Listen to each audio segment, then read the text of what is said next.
Sunset high and I'm by your side. Blood rush in a hazy glow. My hands to the bones. New stuff. Everyone doing today? Today we're going to be recording a video on Nehemiah, book of Nehemiah from the Old Testament, Nehemiah's prayer, chapter 1. The words of Nehemiah, son of Hilkiah, in the month of Kislev in the 20th year, while I was in the citadel of Susa, Hanani, one of my brothers, came from Judah with some other men, and I questioned them about the Jewish remnant that survived the exile, and also about Jerusalem. They said to me, "Those who survived the exile and are back in the province are in great trouble and disgrace. The wall of Jerusalem is broken down, and its gates have been burned with fire." When I heard these things, I sat down and wept. For some days I mourned and fasted and prayed before the God of heaven. Then I said, "Lord, the God of heaven, the great and awesome God, who keeps his covenant of love with those who love him and keep his commandments, let your ear be attentive and your eyes open to hear the prayer your servant is praying before you day and night for your servants. People of Israel, I confess the sins we Israelites, including myself and my father's family, have committed against you. We have acted very wickedly toward you. We have not obeyed the commands, decrees, and laws you gave your servant Moses. Remember the instruction you gave your servant Moses, saying, 'If you are unfaithful, I will scatter you among the nations.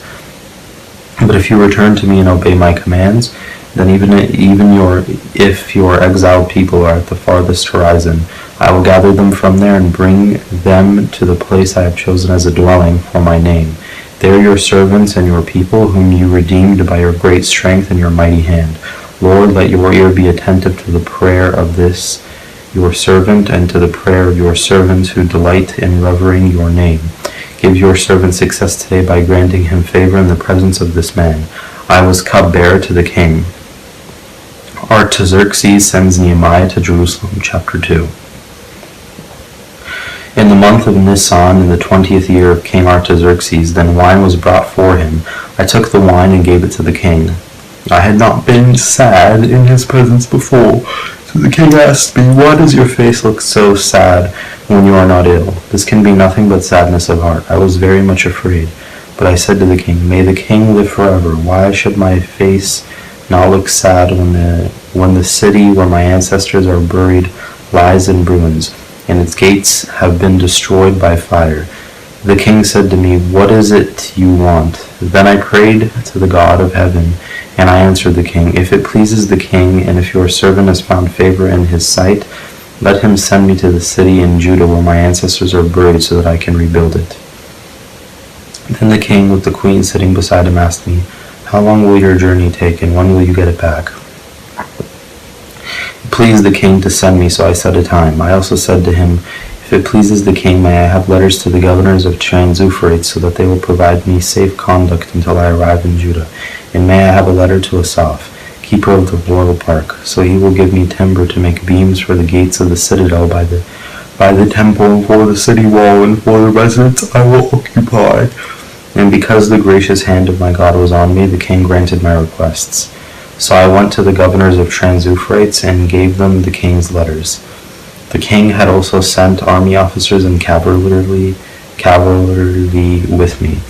When Sanballat the Horonite and Tobiah the Ammonite official heard about this, they were very much disturbed that someone had to come to promote the welfare of the Israelites. Nehemiah inspects Jerusalem's walls. I went to Jerusalem, and after staying there 3 days, I set out during the night with a few others. I had not told anyone what my God had put in my heart to do for Jerusalem. There were no mounts with me except the one I was riding on. By night I went out through the valley gate toward the Jackal Well and the Dung Gate, examining the walls of Jerusalem, which had been broken down, and its gates, which had been destroyed by fire. Then I moved on toward the fountain gate in the king's pool, but there was not enough room for my mount to get through, so I went up the valley by night examining the wall. Finally I turned back and re-entered through the valley gate. The officials did not know where I had gone or what I was doing, because as yet I had said nothing to the Jews or to the priests or nobles or officials or any others who would be doing the work. Then I said to them, "You see the trouble we are in. Jerusalem lies in ruins, and its gates have been burned with fire. Come, let us rebuild the wall of Jerusalem, and we will no longer be in disgrace. I also told them about the gracious hand of my God on me, and what the king had said to me, and replied, let us start rebuilding. So they began this good work. But when Sanballat the Horonite, Tobiah the Ammonite official, and Geshem the Arab heard about it, they mocked and ridiculed us. What is this you are doing? They asked. Are you rebelling against the king? I answered them by saying, the God of heaven will give us success. We, his servants, will start rebuilding. But as for you, you have no share in Jerusalem or any claim or historic right to it. Builders of the wall. Chapter 3. Eliashib the high priest and his fellow priests went to work and rebuilt the sheep gate. They dedicated and set its doors in place, building as far as the Tower of the 100, which they dedicated, and as far as the Tower of Hananel.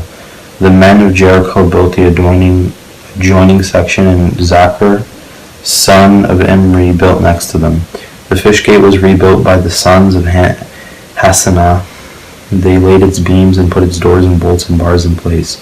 Meremoth, son of Uriah, the son of Hakaz, repaired the next section. Next to him, Meshullam, son of Berechiah, the son of Meshezabel, made repairs, and next to him, Zadok, son of Bana, also made repairs. The next section was repaired by the men of Tekoa, but their nobles would not put their shoulders to the work under their supervisors.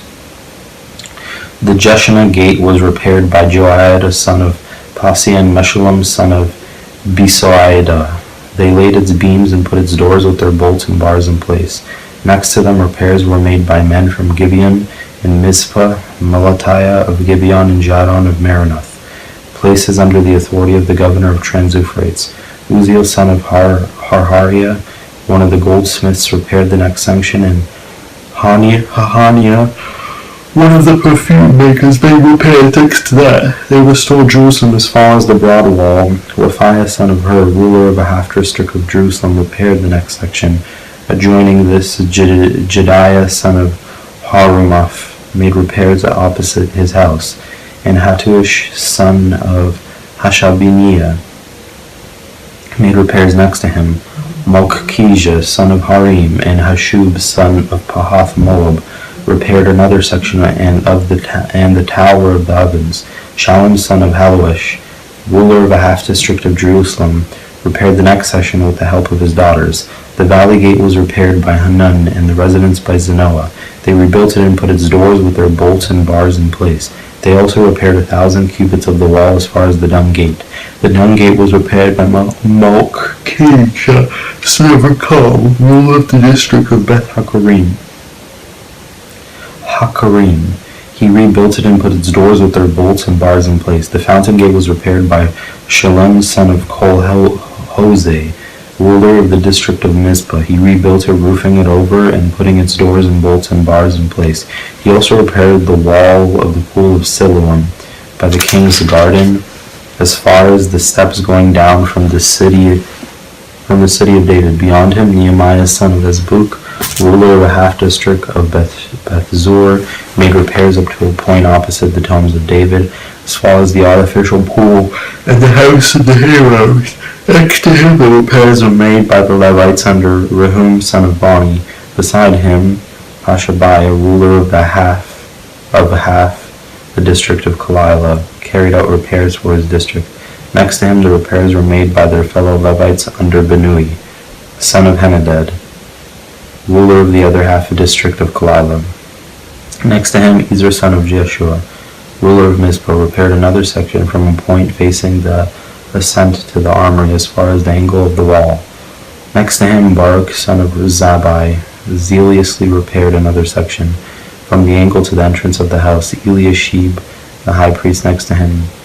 Meremoth, son of Uriah, the son of Akaz, repaired another section from the entrance of Eliashib's house to the end of it.